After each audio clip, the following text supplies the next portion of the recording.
ఈ రోజు నుంచి దసరా శరన్నవరాత్రులు ప్రారంభమవుతున్నాయి. ఈరోజు జగన్మాత విజయవాడ క్షేత్రంలో బాలా త్రిపుర సుందరీదేవి అలంకారంలో, శ్రీశైలం క్షేత్రంలో శైలపుత్రి అలంకారంలో భక్తులందరికీ దర్శనమిస్తుంది. ఈ సందర్భంగా అమ్మవారికి ఎలాంటి నైవేద్యాలు సమర్పిస్తే సమస్త శుభాలు చేకూరతాయో, కుమారీ పూజను దేవీ నవరాత్రుల్లో ఏ విధంగా చేస్తే ఎటువంటి సత్ఫలితాలు కలుగుతాయో నేటి శుభం లాభం అనే శీర్షికన పరిశీలిద్దాం. ప్రధానంగా ఈరోజు విజయవాడ క్షేత్రంలో అమ్మవారు బాలా త్రిపుర సుందరీదేవి అలంకారంలో భక్తులందరికీ దర్శనమిస్తుంది.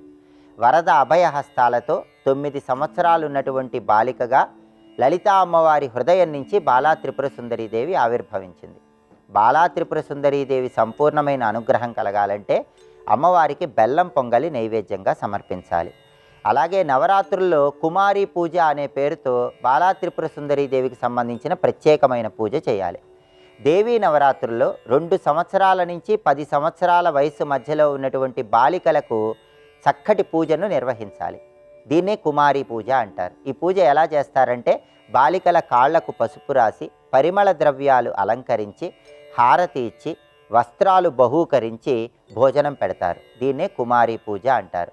2 సంవత్సరాలు ఉన్నటువంటి బాలికను కుమారి అనే పేరుతో పిలుస్తారు. కుమారిని పూజించినట్లయితే దారిద్ర్య బాధలన్నీ తొలగిపోతాయి, శత్రు బాధల నుంచి సులభంగా బయటపడవచ్చు. 3 సంవత్సరాల బాలికను త్రిమూర్తి అనే పేరుతో పిలుస్తారు. త్రిమూర్తిని పూజిస్తే ధనధాన్య పుత్ర పౌత్రాభివృద్ధి కలుగుతుంది. 4 సంవత్సరాల బాలికను కళ్యాణి అనే పేరుతో పిలుస్తారు. కళ్యాణిని పూజిస్తే విద్యాభివృద్ధి కలుగుతుంది. 5 సంవత్సరాల బాలికను రోహిణి అనే పేరుతో పిలుస్తారు. రోహిణిని పూజిస్తే అనారోగ్య సమస్యలన్నీ తొలగిపోతాయి. 6 సంవత్సరాల బాలికను కాళిక అనే పేరుతో పిలుస్తారు. కాళికను పూజిస్తే అంతఃశత్రు బాధలన్నీ తొలగిపోతాయి. 7 సంవత్సరాల బాలికను చండిక అంటారు. చండికను పూజిస్తే మహదైశ్వర్యం కలుగుతుంది. 8 సంవత్సరాల బాలికను శాంభవి అంటారు. శాంభవిని పూజిస్తే అధికారుల వల్ల పదవీ లాభం కలుగుతుంది. 9 సంవత్సరాల బాలికను దుర్గా అంటారు. దుర్గను పూజిస్తే దుర్గమమైన కష్టాలన్నీ తొలగిపోతాయి. 10 సంవత్సరాల బాలికను సుభద్ర అనే పేరుతో పిలుస్తారు. సుభద్రను పూజిస్తే మనోభీష్టాలన్నీ సులభంగా నెరవేరుతాయి. ఇలా 2 సంవత్సరాల నుంచి 10 సంవత్సరాల వయసు వరకు ఉన్నటువంటి బాలికలకు దేవీ నవరాత్రుల్లో చేసే కుమారీ పూజ విశేషమైన శుభ ఫలితాలను కలిగింపజేస్తుంది. మొట్టమొదటి రోజు బాలా త్రిపుర సుందరీదేవి అలంకారమే కాబట్టి కుమారీ పూజను ఈరోజు నిర్వహించడం ద్వారా ఇంకా అద్భుతమైన శుభ ఫలితాలు సిద్ధింపజేసుకోవచ్చు.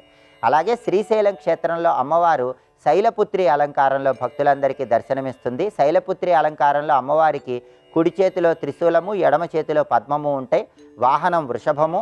శైలపుత్రి అమ్మవారి అనుగ్రహం కలగాలంటే కట్టె పొంగలి అమ్మవారికి నైవేద్యంగా సమర్పించాలి. ఇలా అమ్మవారికి నైవేద్యాలు సమర్పించండి. కుమారీ పూజ నిర్వహించడం ద్వారా సమస్త శుభాలను సిద్ధింపజేసుకోండి.